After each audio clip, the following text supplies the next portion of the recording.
ठाकरे सेनेचे महत्वाचे पदाधिकारी असतील या ऑपरेशन टायगरचा हिस्सा बनत असताना दिसून येत असताना आज देखील ठाकरे सेनेच्या उपनेत्या शुभांगी पाटील देखील आज ठाकरे सेनेला रामराम ठोकत शिंदे सेनेमध्ये प्रवेश करत आहेत। आपण आपल्यासोबत बोलण्यासाठी शुभांगी पाटील स्वतः आहेत। काय सांगाल, आपण आज शिंदे सेनेमध्ये प्रवेश करत आहात? आपण बघितलेलं आहे की माननीय एकनाथ शिंदे साहेब, माननीय श्रीकांत शिंदे साहेब यांनी महाराष्ट्रात अनेक विकासाचे आणि चांगले कामं केलेले आहेत।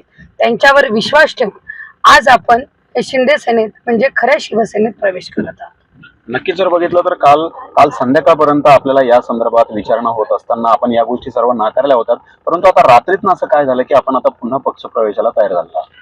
माझी म्हणजे जी संघटना आहे, शिक्षकांची, पदवीधर आणि विद्यार्थ्यांची संघटना फार मोठ्या प्रमाणावर महाराष्ट्रात अनेक ठिकाणी कामं करते।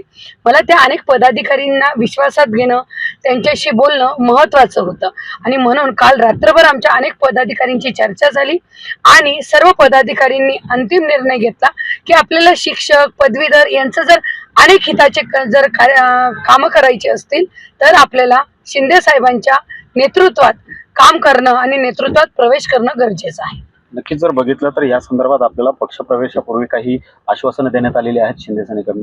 नक्कीच मी शिंदे साहेबांनाही माहिती ना, अवघ्या महाराष्ट्राला माहिती, मी पदवीधर शिक्षक यांचं अनेक हजारो कामं करत असते आणि ते कामं करत असताना मी शिंदे साहेबांनाही म्हटलेले आहे की मी पदवीधर शिक्षकांचं नेतृत्व करते आणि त्यांना ते मान्य पण आहे आणि त्या परीने ते मला संधी पण देणार आहेत आणि तसंच मला माझ्या शिक्षक पदवीधरांचे जे अनेक प्रलंबित प्रश्न आहेत ते पण साहेबांच्या माध्यमाने सुटतील असं आश्वासन देण्यात आलेलं आहे। या संदर्भात आपल्याला कोणाशी या सर्व गोष्टी बोलणं झाल्या? स्वतः उपमुख्यमंत्री एकनाथ शिंदे साहेबांशी की अजून कोणाशी?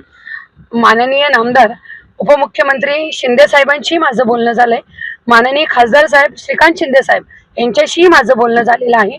अनेक वेळा त्यांनी मला शब्दही दिलेला आहे आणि त्यावर विश्वास ठेवून काल परवाही आमची चर्चा झाली होती, पण माझ्या पदाधिकाऱ्यांना मी विश्वासात घेतल्याशिवाय पक्ष प्रवेश करू शकत नव्हती, म्हणून काल रात्री आमची सगळी चर्चा झाली आणि त्यानंतर आम्ही हा पक्ष प्रवेशाचा निर्णय अंतिम पोहोचलेला आहोत। नक्की जर बघितलं तर आता खासदार फुटीनंतर आता ठाकरे सेनेच्या उपनेत्या शुभांगी पाटील देखील आता शिंदे सेनेच्या गळाला लागल्याचं आपल्याला दिसून येत आहे आणि आज त्यांचा भव्य पक्ष प्रवेश सोहळा हा मुंबईमध्ये पार पडणार आहे। त्यासाठी शुभांगी पाटील या धुळ्यावरनं हजारो कार्यकर्त्यांसह या मार्गस्थ देखील झाल्याचं आपल्याला दिसून येत आहे।